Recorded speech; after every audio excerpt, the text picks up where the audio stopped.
Deixa eu arrumar a câmera. Pronto. Pessoal, exatamente, eu entendo, André. Eu entendo. É normal, a gente estar vivendo uma situação inédita nesse nosso contexto pós-moderno. Claro, já ocorreram várias pandemias, mas não com essa extensão, né? E é normal que as pessoas se sintam frustradas. Eu também acho, Alisson, a pessoa está namorando, vai ver que é por isso, né? Mas, na verdade, sempre após provas, a gente sempre tem uma certa debandada, depois é que o pessoal fica mais esperto. O que eu chamo a atenção é o seguinte, a gente está fazendo, namoro virtual, eu sei. Gente, a gente está fazendo o seguinte, como a gente já tinha avisado na próxima aula, cada ponto ele tem um exercício de fixação, né? Inclusive, hoje a gente deve começar o 8, encerra o 7 e tem um exercício de fixação. Cada exercício de fixação vale meio ponto e 2 presenças. O certo é vocês fazerem um exercício de fixação, terminou a aula, já faz, já preenche, já se livra. Esse é o certo. Até porque, claro, tem um prazo para você responder, vocês podem responder até 15 dias, né? O exercício fica disponível para você responder, mas eu aconselho que façam o mais rápido possível, de preferência no horário da aula, porque ele faz parte da aula também, né? Então, faça o exercício de fixação. O exercício de fixação, a pontuação é atribuída pelo preenchimento, não importa o número de questões acertadas, né? E também, gente, outra coisa importante é que a gente fica disponível para vocês o horário integral de aula. Caso vocês precisam mandar um e-mail, né, podem mandar. Eu não gosto de dar 3 horas de vídeo seguida, porque, como vocês percebem, na minha opinião, se torna cansativo também, né? Então, eu prefiro faça o exercício, dou mais ou menos 1 hora corrida de exposição. Pode falar, Bárbara. Boa noite. Né? Porque tem aquele ditado romano, né?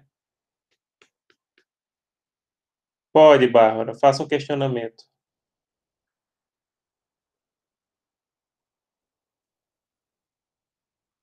Pode falar. Ou escrever, né? Você que sabe. Certo, pergunte. Pronto, perfeito. Pode perguntar. Inclusive, a gente vai terminar o ponto 7. Eu vou mostrar para vocês algumas questões que vão seguir mais ou menos. Aliás, eu gosto muito dos questionamentos que a turma de vocês me trazem. Aquela questão das Filipinas, se era monista ou dualista, me ajudou. Não sei se a pessoa que fez o questionamento, acho que foi Lucas, teve outros colegas também, me ajudaram a descobrir uma coisa que eu não sabia, que em inglês, é, incorporation theory é diferente de teoria da incorporação em português. Em inglês, incorporation theory é para monismo. Transformation theory é para dualismo. Eu não sabia disso. Foi aquele questionamento sobre as Filipinas que o pessoal, acho que foi Lucas, teve mais alguém, né? E é bem interessante isso, que eu aprendi agora. Aprendi, eu não sabia dessa diferença em inglês, né? Inclusive, quando eu peguei o texto da Suprema Corte das Filipinas, eu até fiquei achando assim, olha, o texto parece que eles estão dizendo que a Filipinas é monista, sem tocar na palavra monismo, mas usando a teoria falando em teoria da incorporação, né? Mas é o contrário, a teoria, Transformation Theory é para dualismo e Incorporation Theory é para, como eu disse, é para Incorporation Theory é para monismo. Sim, Bárbara, eu não, tal.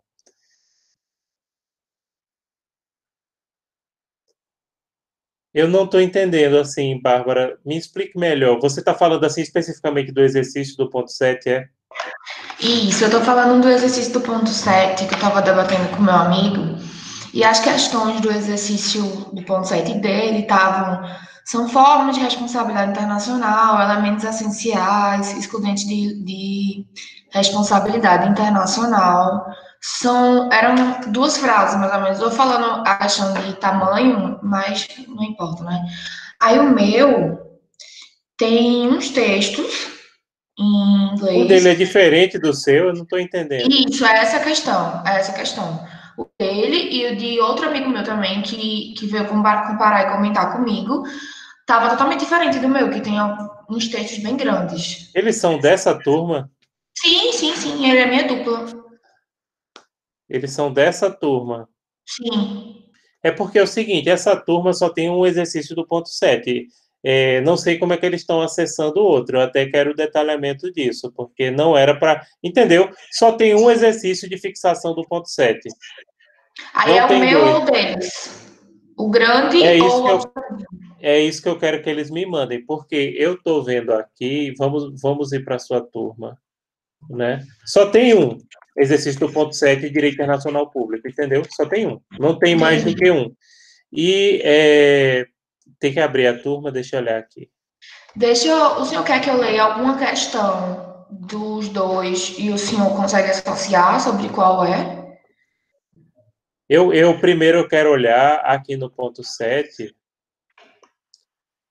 Será que eles não têm algum colega aqui de outra turma? Apesar que todas as turmas eu passei o mesmo exercício, eu não passei outro exercício, não. Não, e foi pelo Class normal, que a pessoa abriu, botou exercício ponto 7 e deu isso, entendeu? Do mesma Deixa eu forma que eu acessar por abri, lá. eu fazer isso. Eu acessei aquele que tem os tamanhos grandes aqui, que fala da AFC, que fala da ActionAid, Questionei. que fala da OUA, que é a organização. Eu estou achando estranho isso. Lê as questões deles aí, por favor, para a gente resolver logo isso. Só um momentinho. Porque eles podem ter acessado questões, inclusive de outras disciplinas, porque da mesma disciplina eu estou usando o mesmo exercício de fixação. Mas eles entraram pelo Class normal. Não, me diga aí as questões dele. São formas de responsabilidade internacional apontadas pelo professor Emerson, exceto Ah, é do ponto 8. do ponto 8. Isso aí é ponto 8. Aí, no caso, tá um erro para eles com o ponto 7, não é isso? Eu estou achando é que eles acessaram, porque do ponto 8 já está disponível, são questões tal. Cadê? Como é que você leu? São formas de responsabilidade, é? São formas de responsabilidade internacional apontadas pelo professor, exceto aí convencional, delituosa e tal. Pronto. Isso está aparecendo ou é do exercício, esse formulário, ou é o formulário do exercício sobre a responsabilidade internacional pela pandemia, Certo? ou é o do ponto 8 que já está liberado para vocês, né? Que eu vou O do começar o ponto ponto 8 8. foi liberado hoje, né? Foi, porque eu vou começar ele hoje, né? Eu libero, Pronto. aí vocês têm até 15 Essa dias. conversa eu tive antes de ontem com meu amigo. Ah, então é o exercício. Sabe qual é o exercício? É o exercício do exercício da segunda unidade, do apontamentos sobre a responsabilidade internacional da China. No coronavírus? É esse do É, coronavírus? é o do coronavírus, o que eu fiz. Entendi. Então são 3 exercícios. Por enquanto, né? Porque cada ponto, e vai até o 12, cada ponto ele tem um exercício de fixação. Aham. Aí são 7, o 8 e o do coronavírus, não é isso? Os que já estão, vai até o 12, entendeu? Só que aí é por Isso. semana que eu vou liberando, mais ou menos. Até agora temos esses, não é isso? Temos dois já para a segunda unidade, mais esse do coronavírus, que eu fiz de responsabilidade. Pronto, tá ok, professor. Muito obrigada. Então foram eles que confundiram. Boa noite. Sim, Nicleison está falando aqui. Alisson, tem o ponto 8 já, o exercício do ponto 8. Dá uma olhadinha. Mas vocês têm que fazer até 15 dias, se não quiser fazer hoje, até porque hoje eu só vou começá-lo. Eu não vou, não dá para terminar, não. Mais alguma coisa? Uhum.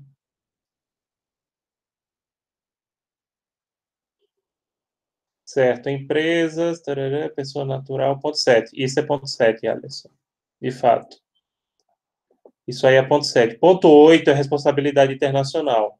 Só que ponto 8 a gente vai ver, a gente teve aquele exercício da questão do coronavírus, que eu fiz o vídeo, né? E a gente vai ter também, já está lá, 5 questõezinhas de responsabilidade internacional. Tá? Sim, aí vamos terminar. Mais alguém tem alguma pergunta sobre essas questões? Senão a gente vai encerrar o ponto 7. E, inclusive, eu vou mostrar para vocês, dar algumas dicas sobre como é que a gente vai fazer a prova, que é um pouco parecida com o exercício de fixação que a gente deixou. E não esqueça, o exercício de fixação, ele faz parte da carga horária, viu? Esqueçam disso.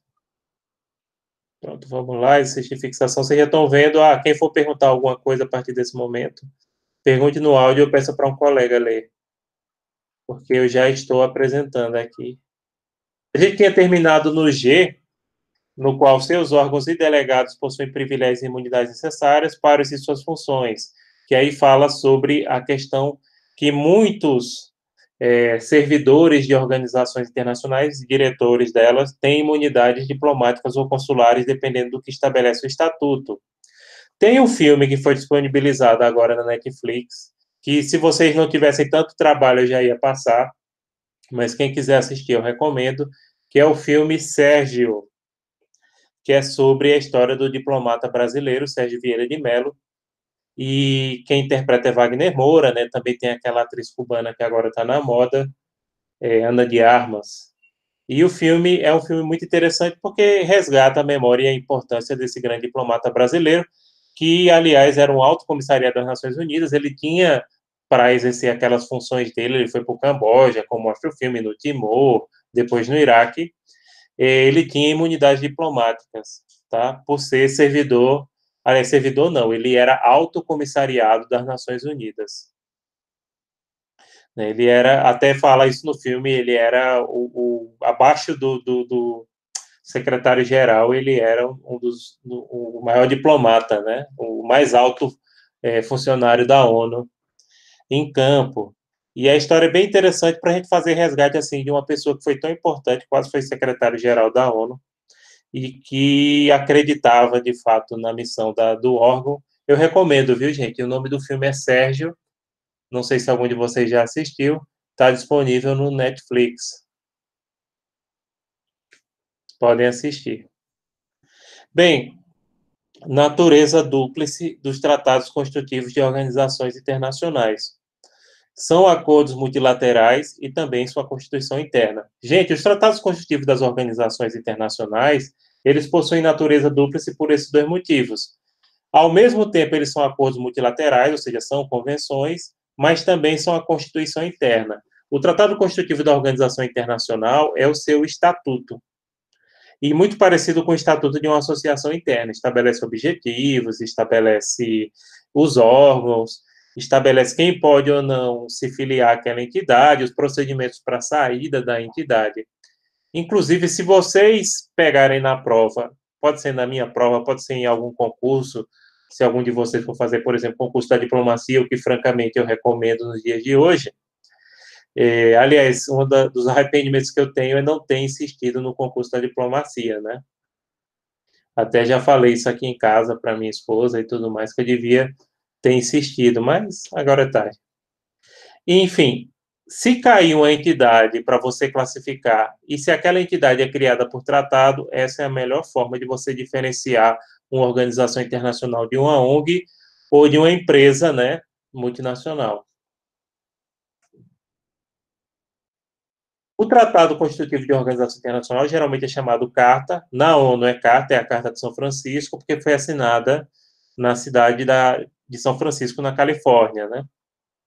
A Carta da OEA é a Carta de Bogotá, porque foi assinada em Bogotá, na Colômbia. Estatuto, né? Tem entidades que chamam Estatuto. Tribunal Penal Internacional é Estatuto. A Corte Internacional de Justiça de Haia também. Constituição, na União Europeia chamava Constituição, acho que a OMS é a Constituição também. Se eu não me engano, é. A Constituição da OMS. A União Europeia foi substituída pelo Tratado de Lisboa. Hoje em dia, a União Europeia é regulada pelo Tratado de Lisboa, que inclusive a gente colocou na prova, né? Sendo a sua lei orgânica, não está sujeita às reservas, ou seja, ou você adere o Tratado Constitutivo na Organização Internacional no todo, ou não adere. Você não pode fazer reserva. Reserva, lembrando que é reserva, né? Reserva seria como se fossem os vetos na adesão dos tratados internacionais. E possui primazia sobre tratados internacionais em geral, né? São considerados os tratados internacionais, entre eles, os mais importantes. Justamente por ser esse caráter normativo de fundamentar e dar natureza jurídica à organização internacional. As organizações internacionais também podem possuir um regimento interno criado por seus órgãos. As organizações internacionais, nesse caso, elas só têm regimento interno, geralmente aquelas que têm uma Assembleia Geral muito grande, como a ONU, no qual cada Estado tem tem o seu voto, né, tem o seu assento. A Assembleia Geral da ONU, pessoal, é praticamente idêntica ao Congresso Nacional em Brasília, ali a Câmara de Deputados, ao Senado, a mesma... Aliás, foi a mesma pessoa que desenhou, né, Oscar Niemeyer.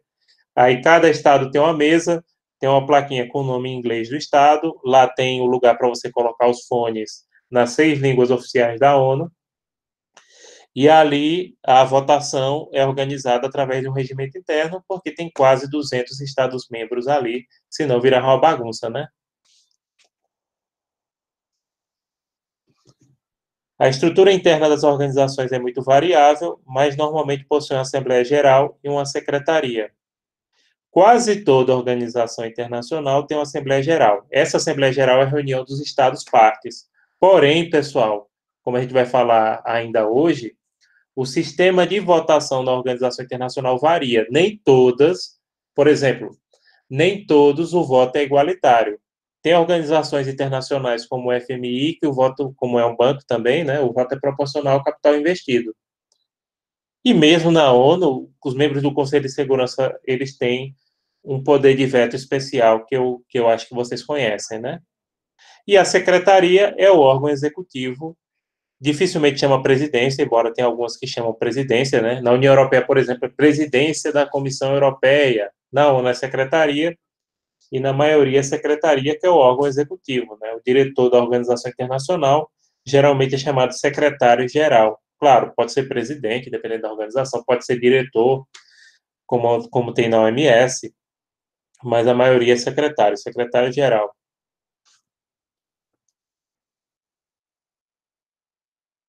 Classificação das organizações internacionais. Pronto, gente. Essa parte aqui é o que interessa na prova.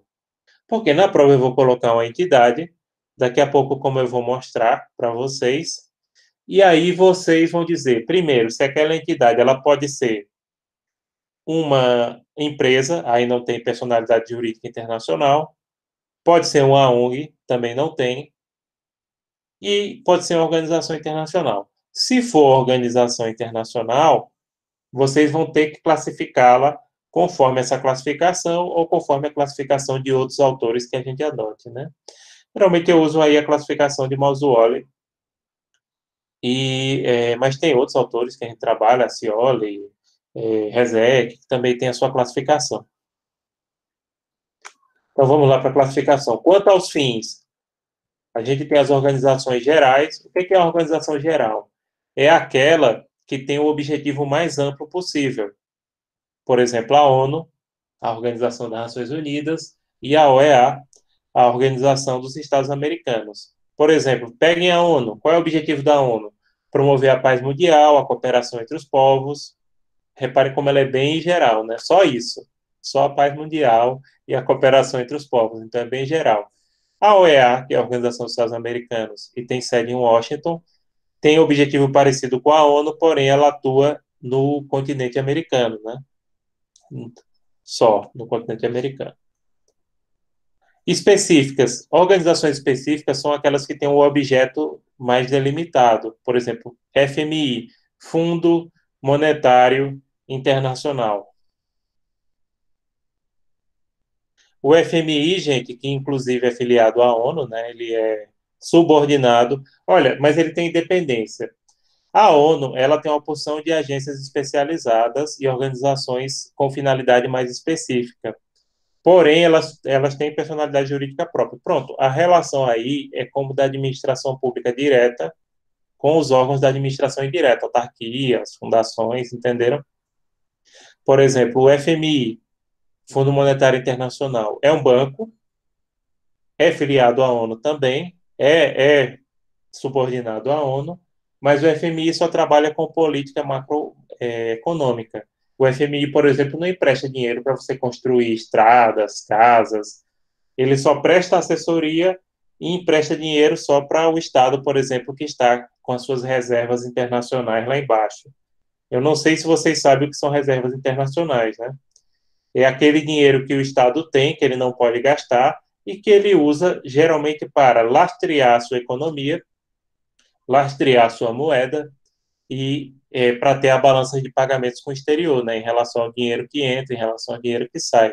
O Brasil hoje tem um lastro monetário muito bom, de mais de 300 bilhões de dólares, e lembro que até os anos 90 o Brasil praticamente não tinha nada, né? E isso era um dos motivos que gerou a hiperinflação, porque todo o dinheiro que o Brasil arrecadava, por exemplo, em dólar, ele usava para pagar a dívida externa e para pagar as despesas, imprimia dinheiro sem ter controle. E imprimir dinheiro sem ter controle leva à inflação, né? A hiperinflação que a gente vivenciou a partir já da ditadura até o Plano Real. Então, o FMI só trabalha nisso. Repare que ele é bem específico. Ele diz, não, eu quero dinheiro para fazer uma estrada. O FMI, não, a gente não empresta. Como é que estão suas reservas cambiais? Está lá embaixo? Aí, pronto, a gente empresta. Como a Argentina houve há pouco tempo, né? Estava praticamente sem reservas cambiais. E é um dos motivos da hiperinflação, né? Porque o governo começa a mandar imprimir dinheiro sem ter controle. A Unesco, que também é filiada à ONU, que é a Organização das Nações Unidas para Educação, Ciência e Cultura. A Unesco tem sede em Paris, ela só trabalha com essas três coisas, só, né? Educação, ciência e cultura. Inclusive, quem dá o patrimônio da humanidade, o título é a Unesco. Pernambuco tem o patrimônio histórico em Olinda e Recife, e tem o patrimônio histórico em patrimônio histórico não, perdão, natural, em Fernando Noronha, né? Fernando Noronha é patrimônio natural da humanidade. E a gente também tem como exemplo de organização específica a UPU, ou UPO, que é a União Postal Universal. Eu acho que vocês nunca ouviram falar dessa organização internacional, mas ela é muito importante. Ela trabalha com a distribuição de correspondência no mundo. Não tem aquele número de rastreamento de objeto, quando a gente recebe alguma coisa do correio. Aquilo, gente, é padronizado internacionalmente. Inclusive, termina em BR porque o objeto foi postado no Brasil. Se vocês já receberam, por exemplo, encomendas do exterior, reparem que quando é feito através do correio, o rastreamento é diferente. IBR termina conforme a sigla que o país adota dentro dessa organização. E repare como ela é útil. Ela é uma organização do século XIX também. Porque imaginem se para mandar correspondência de um país para o outro, todos os países do mundo, estados soberanos, perdão, que são aproximadamente 200, precisasse fazer convênio com todos. Ia ser uma bagunça, né? No caso, como se tem uma organização internacional, você se filia a ela e automaticamente você já está conveniado com todos. Não precisa fazer isso. Então, ela é muito prática. Também bem específica, né? Repare, o objeto dela é bem específico. Alcance. Prosseguindo em relação à classificação, no alcance a gente tem as organizações universais ou globais, depende do autor. Tem autor que chama universal, tem autor que chama global. As organizações universais ou globais são aquelas que admitem estados soberanos no mundo inteiro. Por exemplo, a própria ONU, a OIT, que é a Organização Internacional do Trabalho, que tem sede em Genebra, a Unesco, que eu já falei, com sede em Paris, ela também aceita estados do mundo inteiro.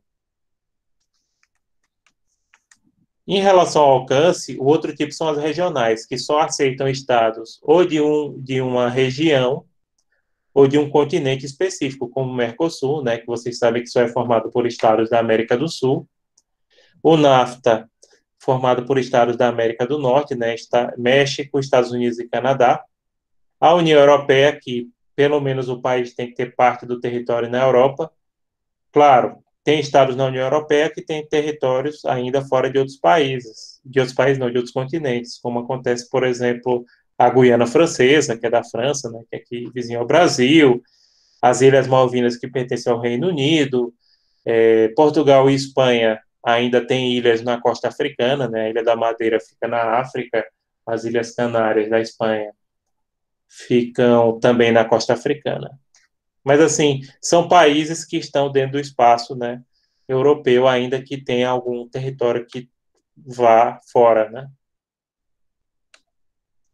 A atuação. Em relação à atuação, a gente tem organizações que têm finalidade política, como a ONU, tem finalidade política, a Organização dos Estados Americanos, OEA, também, e a OTAN, que é política militar, Organização do Tratado do Atlântico Norte. Então, são organizações políticas. A União Europeia começou como uma entidade econômica, mas hoje ela tem, como se sabe, isso é inegável, inclusive é motivo de crítica, né? Ela tem uma atuação política pesada, né? E tem aquelas organizações que só têm a finalidade técnica específica, como a OMS, que é a Organização Mundial de Saúde, que hoje está na Berlinda por conta da pandemia, né? É uma organização técnica, gente, não tem atuação. A OMS, ela não só declara essas pandemias, pronto. Naquele vídeo que eu coloquei sobre a responsabilidade do coronavírus, tem o Regulamento Sanitário Internacional, se vocês quiserem dar uma olhada, que ali estabelece quais são as doenças que são obrigados a notificar, os procedimentos. Tem para quem não fala inglês, eu deixei inclusive em espanhol, porque os termos técnicos jurídicos em espanhol são praticamente os mesmos do português ou são cognatos muito próximos. É até uma dica que eu dou, principalmente vocês que estão fazendo TCC, traduzam o resumo de preferência para o espanhol, porque em inglês do direito common law para o nosso é muito diferente.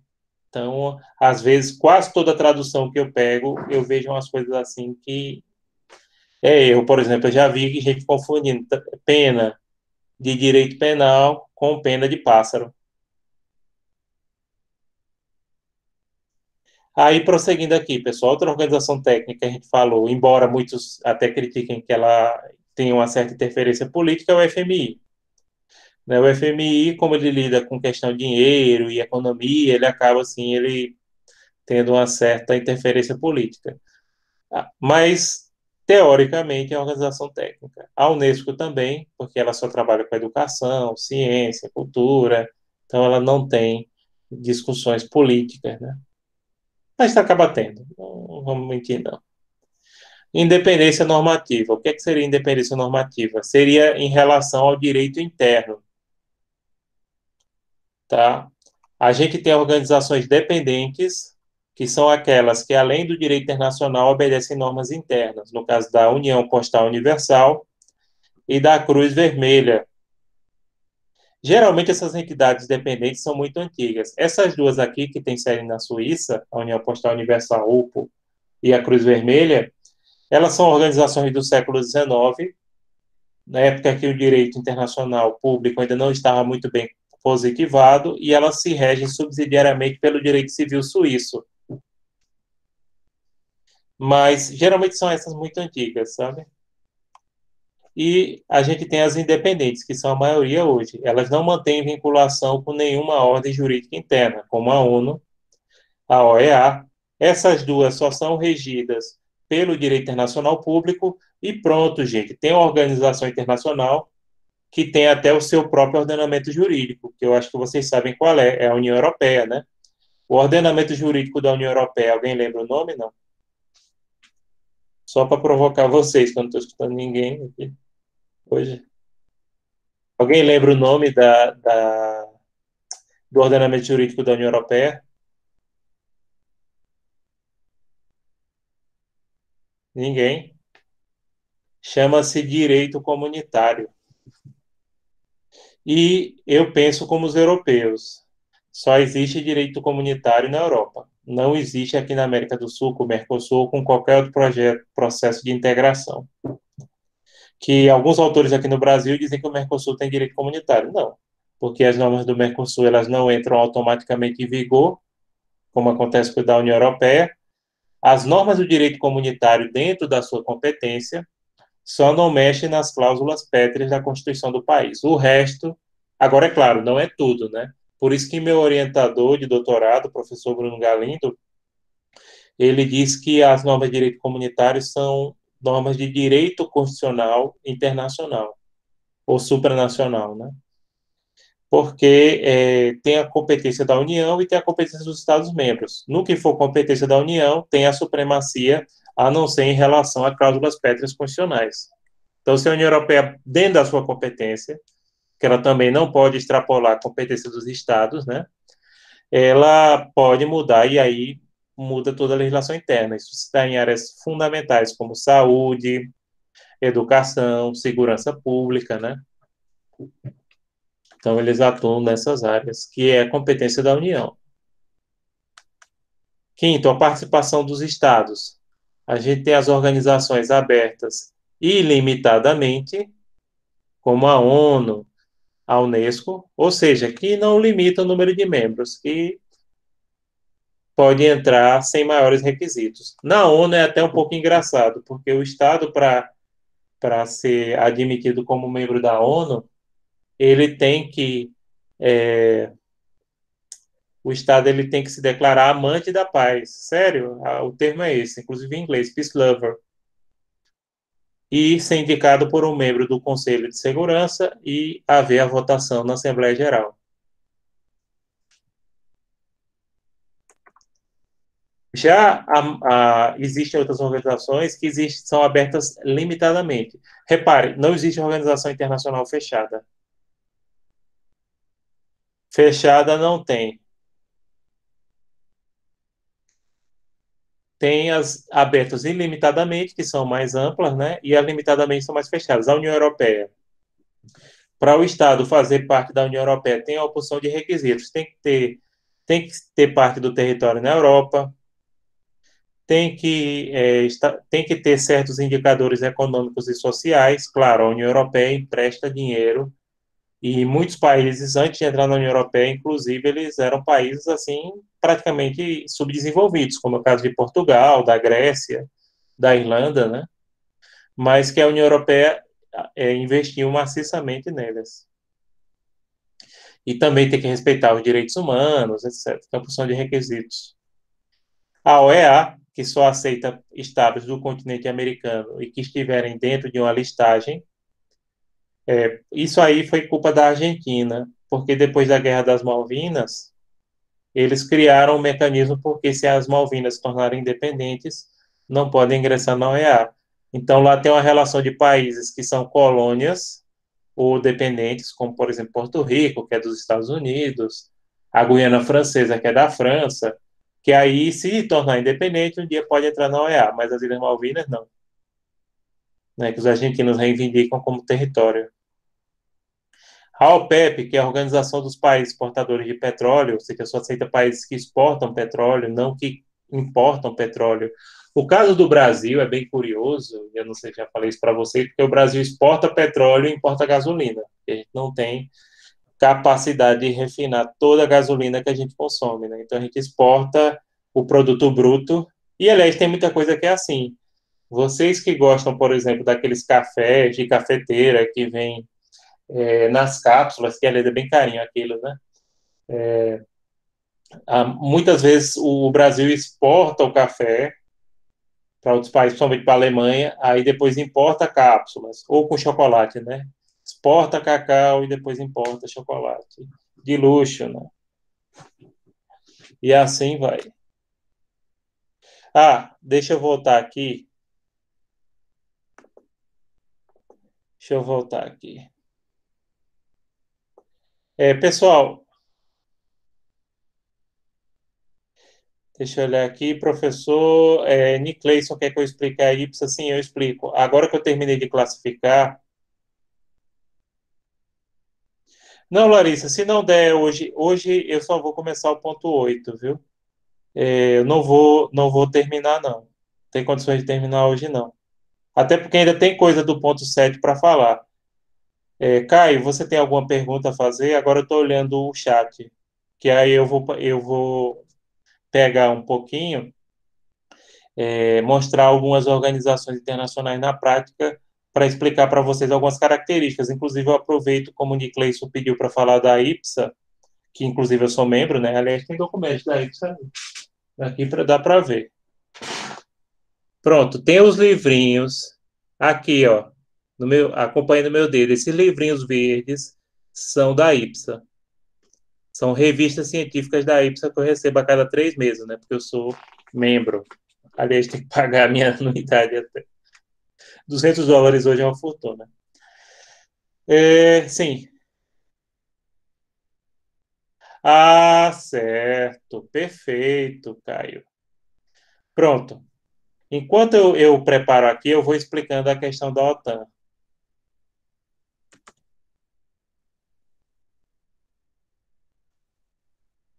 Então, aqui eu já trabalhei, IPSA. Vamos pegar a IPSA.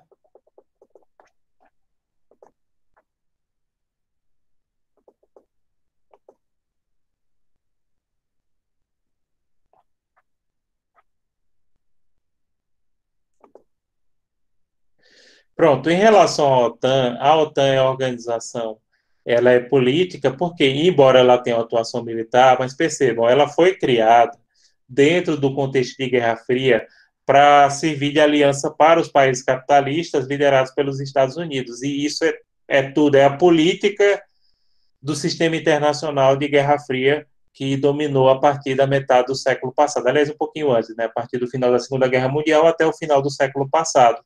Então, gente, porque a atuação militar dela é em função dessa disputa política da Guerra Fria, entendeu? Então, por isso que a gente considera a OTAN como uma organização de natureza política. E até hoje é assim. Até hoje a OTAN, ela se contrapõe sobretudo à Rússia. Tá? Então, ela continua tendo uma atuação política até hoje. Não dá para a gente dizer que uma organização como a OTAN, que surgiu em função da Guerra Fria, tem um objetivo técnico específico. Então, ela foi criada justamente para um embate político, para servir de suporte político, entenderam? Pessoal, vamos agora falar um pouquinho da IPSA, né? Liga o microfone ali, Se alguém só podem me perguntar por microfone, eu peço para o colega ler, porque eu não estou enxergando o chat agora, porque eu só estou vendo esse arquivo do Word aqui. Então, vamos falar um pouquinho de IPSA, né? Aqui tem a Constituição da IPSA de 1949. Artigo 1º. É, por meio deste, estabelecido, em conformidade com as medidas tomadas pela Conferência Internacional de Ciência Política, realizada em Paris, de 12 a 16 de setembro de 1949, uma associação que terá o nome de Associação Internacional de Ciência Política, doravante designada como associação.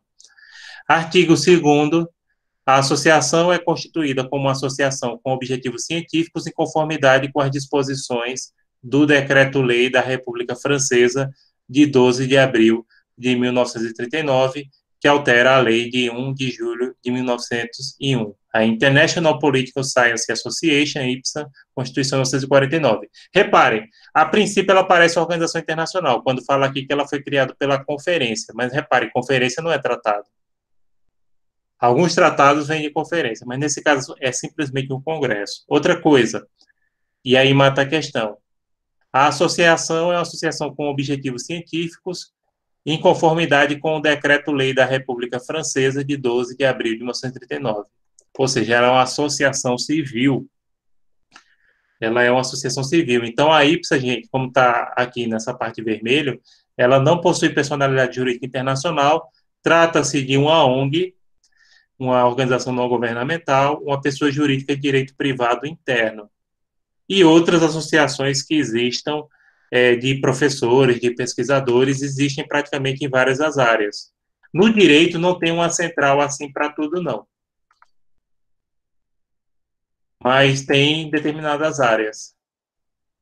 E também não tem nenhuma jurídica que eu conheço que tenha a extensão da IPSA. E tem muitos juristas, como eu, que tem pessoas que têm formação jurídica, que fazem parte da IPSA, porque o pessoal de direito estuda bastante ciência política também, né? No meu caso, eu estudei no mestrado. E, gente, eu quero mostrar aqui outra organização internacional para vocês, porque na prova de vocês, aí, como eu disse, vou colocar uma entidade que pode ser uma empresa, pode ser uma ONG, E agora eu vou mostrar a organização internacional, né? A UIT, União Internacional de Telecomunicações, é a agência especializada das Nações Unidas para a Tecnologia de Informação e Comunicação. Nós alocamos espectros de radiofrequência e órbitas de satélites, desenvolvemos padrões técnicos que garantam redes e tecnologia de intercomunicações e nos esforçamos para melhorar o acesso às tecnologias de informação e comunicações para comunidades carentes em todo o mundo. A UIT está empenhada em conectar todas as pessoas do mundo, onde quer que vivam e qualquer que seja seu meio. Através do nosso trabalho, nós protegemos e apoiamos o direito fundamental de todos se comunicar. Aqui tem a sigla em inglês, né? Essa entidade, reparem, ela trabalha com o quê? Primeiro, é uma agência especializada nas Nações Unidas, logo é uma organização internacional. Essas agências especializadas, gente, elas têm independência da ONU. Como eu disse, embora sejam subordinadas. É como se a ONU fosse a administração direta e ela, órgãos da administração indireta. Então, a gente dá para dizer aqui que ela é uma organização de alcance universal, porque ela abrange países do mundo inteiro. Ela também tem finalidade técnica específica, porque trabalha com telecomunicações. E, claro, tem personalidade jurídica internacional, porque as agências especializadas da ONU têm, embora sejam subordinadas às políticas públicas que a ONU estabeleça. Agora eu vou pegar uma ONG. Deixa eu olhar aqui se eu tenho uma ONG para mostrar para vocês.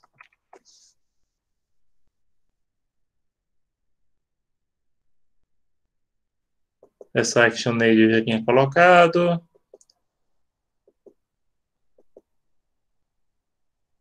Quero ver se eu pego uma para vocês. EPSA, FAO, IPSA.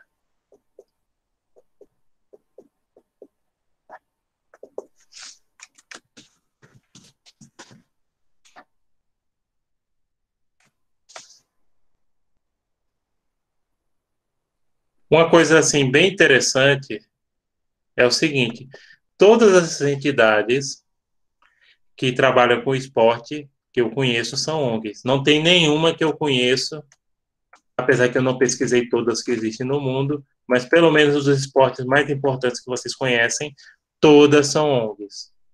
Pronto, a gente já tinha falado da FIFA, já tinha falado do Comitê Olímpico Internacional.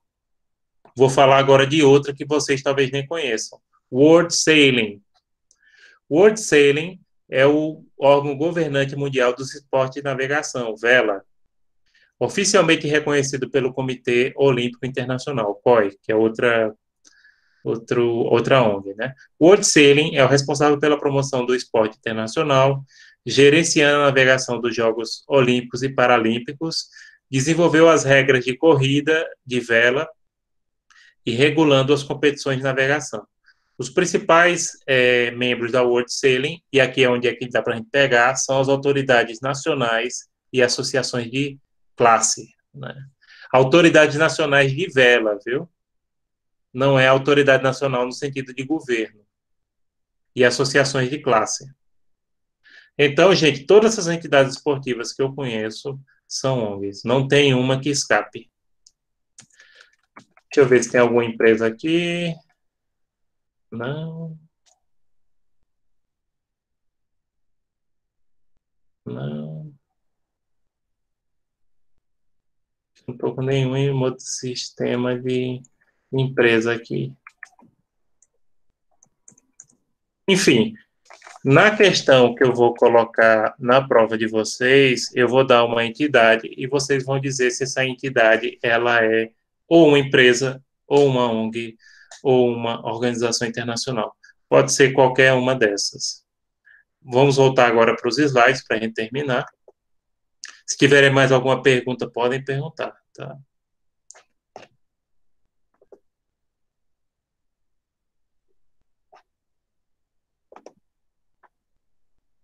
Vamos lá.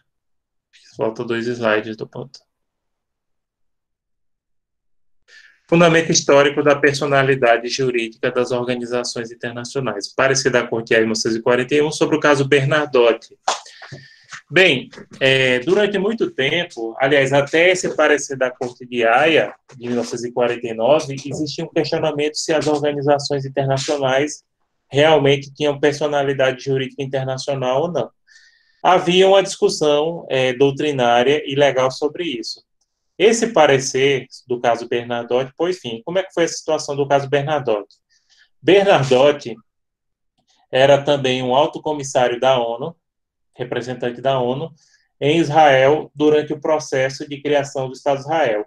Ele foi assassinado por extremistas judeus, guerrilheiros judeus, né?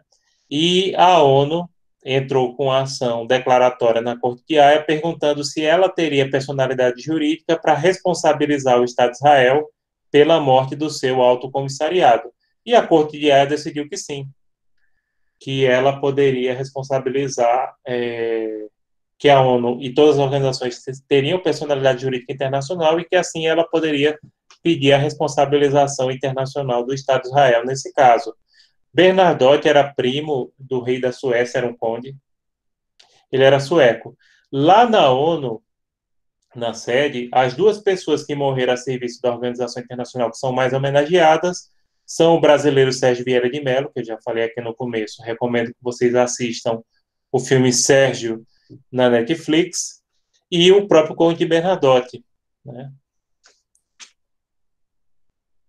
A personalidade jurídica internacional raramente vem expressa nos seus instrumentos constitutivos, principalmente as organizações mais velhas não menciona que ela tem personalidade jurídica, só as mais novas ou aquelas como a União Europeia que reformaram seus estatutos há pouco tempo. Mas hoje é pacífico, tanto na jurisprudência quanto na doutrina, que no caso aqui é literatura, que elas têm sim personalidade jurídica internacional. Decisões e deliberações das organizações são normalmente tomadas em assembleias gerais ou órgãos congêneres. Quase toda organização internacional tem a sua assembleia geral, ou órgão congênere que é parecido, mas quase todas têm. Porém, o poder de voto varia de acordo com a organização internacional. E por isso, pessoal, a gente tem vários sistemas decisórios de organizações internacionais. A gente tem unanimidade, pronto, dificilmente uma organização internacional adota um sistema único de decisões. O sistema de decisões depende do tipo de organização internacional. E depende do tipo de decisão que está votando. Por exemplo, unanimidade. Pegue o caso da União Europeia. Unanimidade na União Europeia é para admitir novos membros. Aliás, esse é um dos problemas para a Catalunha se tornar independente sem aprovação da Espanha, né? Porque jamais os espanhóis aceitariam a Catalunha independente de forma unilateral dentro da União Europeia. E não tem viabilidade a Catalunha existir sem estar dentro da União Europeia. Ela pode ficar até, penso assim, a Catalunha pode ficar independente da Espanha, mas da União Europeia, esqueça. Dissidência. Dissidência é quando se permite que alguns membros da organização internacional não adotem certas decisões. Pronto, quem tinha muito isso na União Europeia era o próprio Reino Unido. Por exemplo, vocês sabem que o Reino Unido nunca aceitou a moeda europeia, o euro, sempre adotou a libra, e o Reino Unido não fazia parte do espaço de livre circulação que a gente vai estudar lá no ponto 10, que é a zona de Schengen. Né? O Reino Unido ele não aceitava muitas coisas da União Europeia. Aí agora o Reino Unido saiu, mas já avisaram que se o Reino Unido quiser voltar, vai ter que aceitar tudinho, não vai ter mais o privilégio da dissidência que ele tinha, né, por estar dentro da entidade desde os anos 70, ou seja, mais de 40 anos dentro da entidade. Então, dissidência é isso. Alguns membros não precisam adotar certas decisões. Voto ponderado. O voto ponderado é quando alguns membros possuem um poder especial de votar. Por exemplo, eu falei aqui, no FMI, o voto não é um membro, um voto. O voto é proporcional ao capital que cada país tem investido, porque o FMI, em última instância, é um banco, né? Isso também ocorre no Conselho de Segurança da ONU. No Conselho de Segurança da ONU, os 5 permanentes, que seriam Estados Unidos, China, Rússia, França e Reino Unido, eles possuem o poder de veto, ou seja, a ONU só aplica uma sanção ao Estado se um dos 5 não vetarem. E aí, nesse caso, aí é uma espécie de voto ponderado. Então, o voto ponderado é um voto ou veto especial, um voto, né, que o Estado-membro possui. Maioria simples ou qualificada, que são adotadas para as questões gerais, né? Maioria simples, a maioria das questões, ou seja, a maioria dos presentes, e maioria qualificada, aquela que exige um quórum. Pronto, pegue o caso da ONU. As decisões da ONU em geral seguem a maioria simples da Assembleia Geral. Agora, para reformar o Estatuto, a maioria qualificada é de 2/3. As organizações internacionais, gente, elas não possuem base territorial, por isso celebram acordos de sede, tratados com certos estados para estabelecer a sede da entidade. Esse acordo de sede dá privilégios à sede da organização, ela não paga imposto, ela tem imunidade, não é nem isenção, viu? É imunidade. Quem gosta de direito tributário sabe do que eu estou dizendo. Porque na imunidade não existe o fator gerador, né? Na isenção ocorre o fator gerador, mas por algum motivo que a lei estabeleça, você pode requerer que seja isento. E também a isenção, você tem que requerer e provar, né? Na imunidade nem incide. Então não há incidência. Não é isso, vocês que gostam de tributário mais do que eu? Eu falo isso porque eu sou técnico em contabilidade, né? Trabalhei muitos anos com essas coisas. E aí a gente lembra bastante dessa questão, né, de diferença de imunidade. Por exemplo, em relação a igrejas, existe a imunidade, né? Em relação a pessoas, por exemplo, na minha cidade, PTU, a imunidade era para igrejas. As viúvas que só recebiam aquele auxílio de um salário mínimo, aí tinha direito à isenção, mas todo ano tinham que pedir, todo ano tinham que, até para ver se a pessoa, no caso, você quer, né, pedir isenção. Aí levava lá o comprovante do INSS, que só recebia o salário, né, mínimo.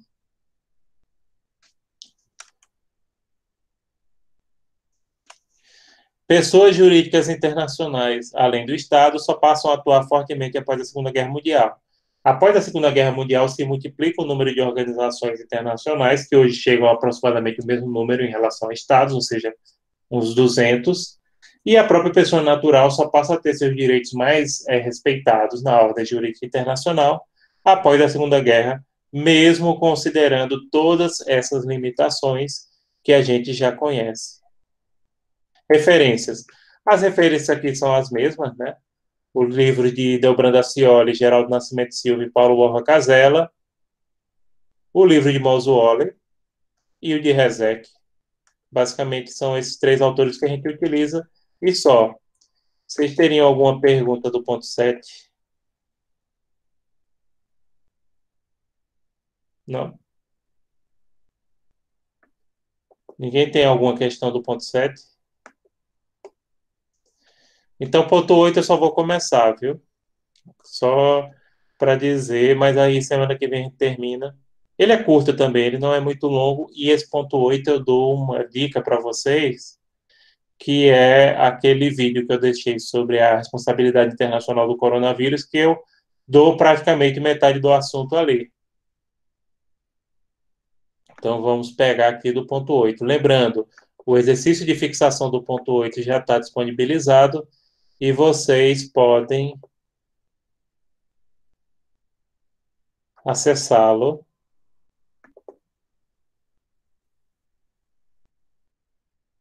E vocês podem acessá-lo a partir lá do Classroom. Então, ponto 8, gente, é responsabilidade internacional. Esse assunto de responsabilidade internacional, ele é um assunto bem interessante e vocês, do curso de Direito, têm mais facilidade de entender do que o pessoal de RI. Por quê? Porque vocês pagam, ou já pagaram, eu nem sei, acho que na matriz de vocês já pagaram responsabilidade civil.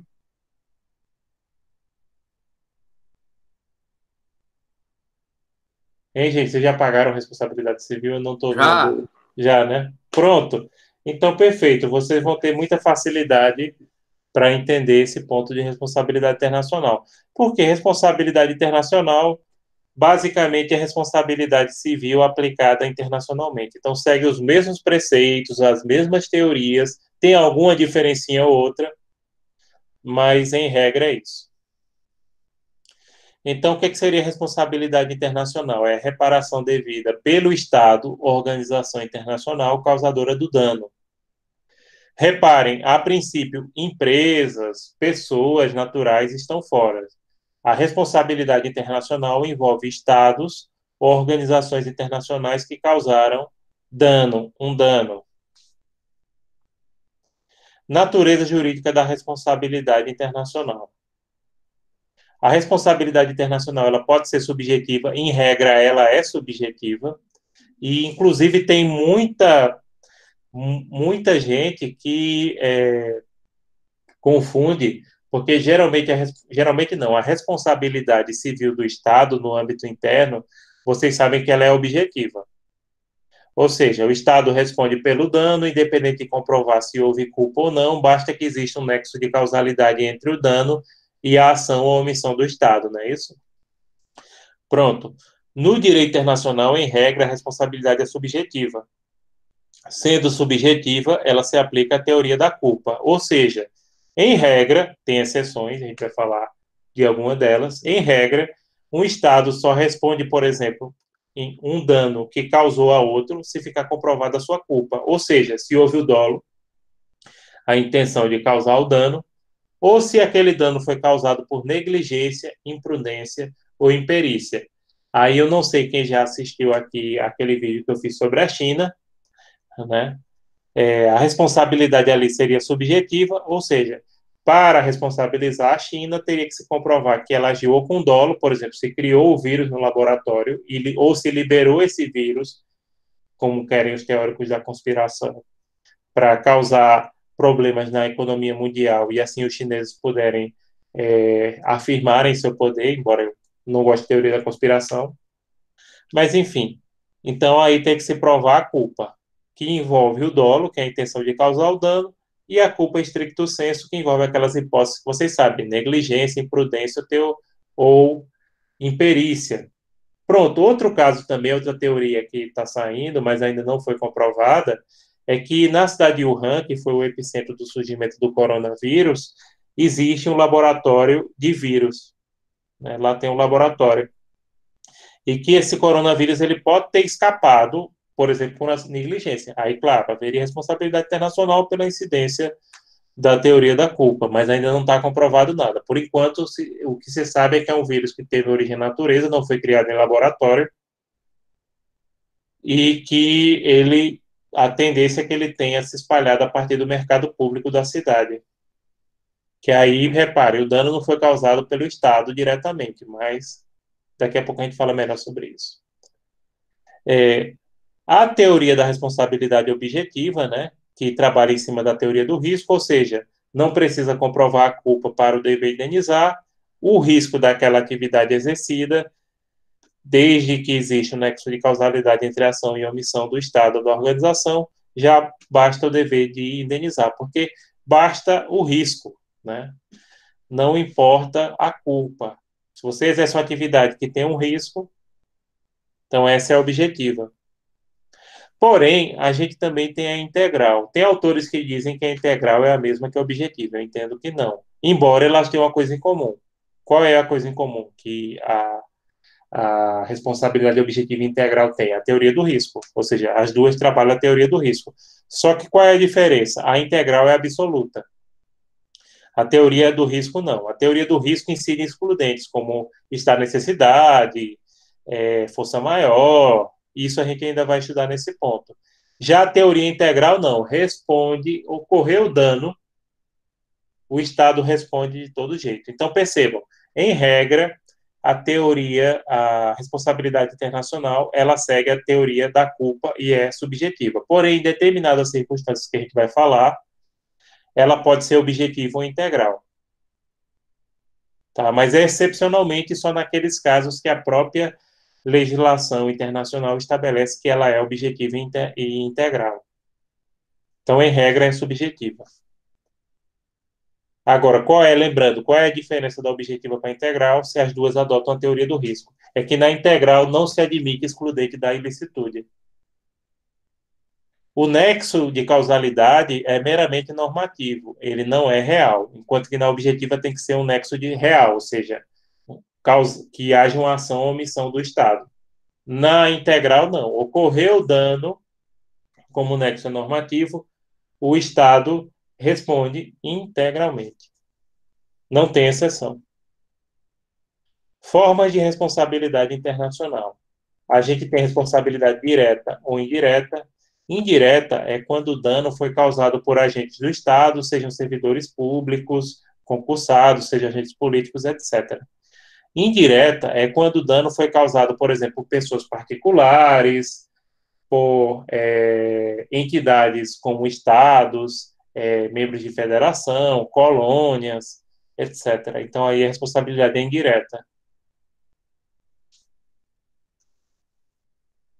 Por comissão ou omissão, aí é a mesma coisa da responsabilidade civil, né? A comissão exige uma ação intencional e a omissão a negligência, né? Então, aí seria o exemplo. Repare que aí é idêntico ao direito interno, né? Convencional a delituosa. Convencional é quando ela, por exemplo, desrespeitou um tratado-contrato. E delituosa é quando ela infringiu uma norma geral de direito internacional. Por exemplo, o Regulamento Internacional Sanitário, Regulamento Sanitário Internacional, se infringiu, aí é delituosa. Agora, por exemplo, se for um tratado diretamente, é convencional. Gente, alguma dúvida desse primeiro slide aqui que eu passei para vocês?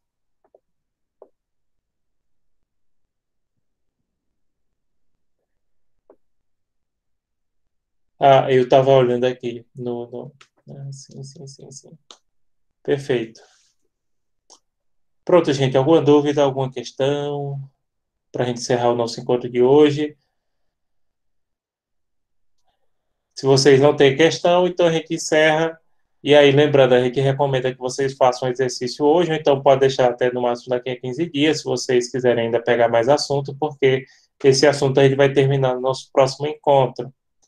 Né? Mas a gente já está disponibilizando o exercício de fixação e os slides, e também a gente tem a nossa bibliografia. Tá certo? Então, o que mais? Alguém tem alguma pergunta a fazer? Assistam o vídeo que eu fiz sobre a questão da pandemia, porque também ele fala muito sobre esse assunto de responsabilidade internacional. Né? Se vocês não assistiram, eu sei que está um pouquinho longo e a gente tem, às vezes, a gente não gosta de assistir vídeos longos na internet, né?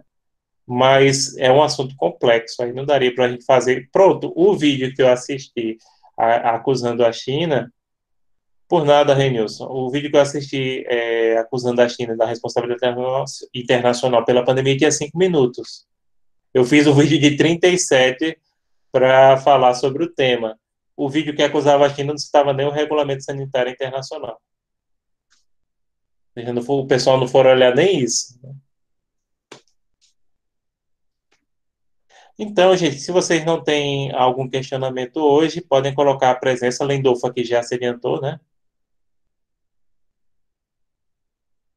João Arthur, eu acho que sim. Agora você pegou. Onde é que eu falo de Conselho de Segurança? Lá na frente. Tem que olhar no roteiro. Deixa eu dar uma olhada no roteiro aqui para responder a pergunta de João Arthur. Podem ir colocando a presença, tá?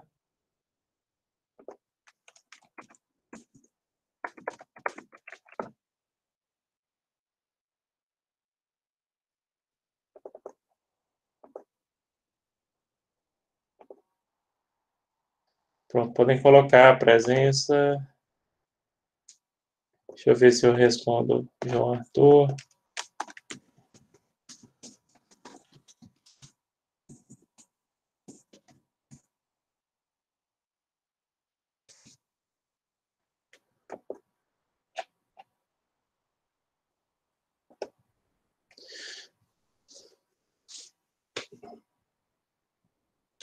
Sim, João Arthur, eu vou falar do Conselho de Segurança no ponto 12, direito de guerra, mas assim, eu não vou entrar bem na composição dele, eu vou falar um pouco da atuação dele, tá? E também, se vocês quiserem dar uma olhadinha sobre o Conselho de Segurança da ONU, vocês podem entrar no site da ONU Brasil e podem também olhar nos livros que a gente recomendou. Mas é, no site da ONU Brasil, pronto, um site que eu recomendo, assim, para vocês saberem sobre a ONU em português, quem não fala outra língua, é o site da ONU Brasil. Eles têm lá praticamente toda a informação, inclusive eles têm informação até para crianças sobre o funcionamento da entidade, mas a gente vai comentar assim no ponto 12, direito e guerra. Mas mais falando assim da atuação dele do que em relação à composição. Não, por nada. Todo mundo aqui já colocou a presença, por favor.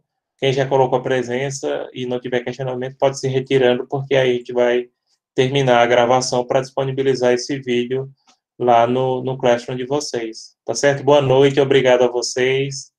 Tá certo, gente? Obrigado a todos vocês pela paciência.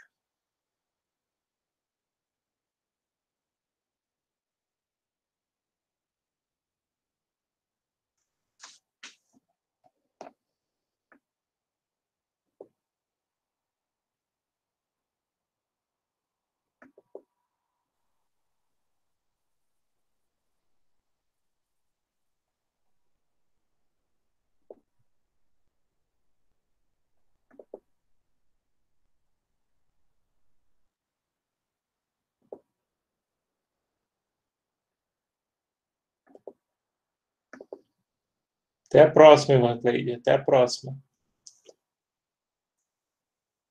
Boa noite, boa noite, boa noite. Boa noite, Jaqueline. Boa noite, Felipe.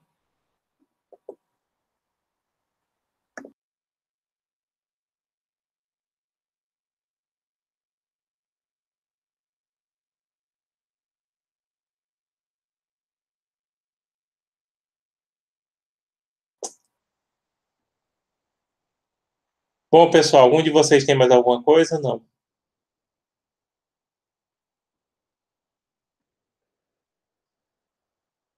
Se não, boa noite, a gente vai encerrar a transmissão.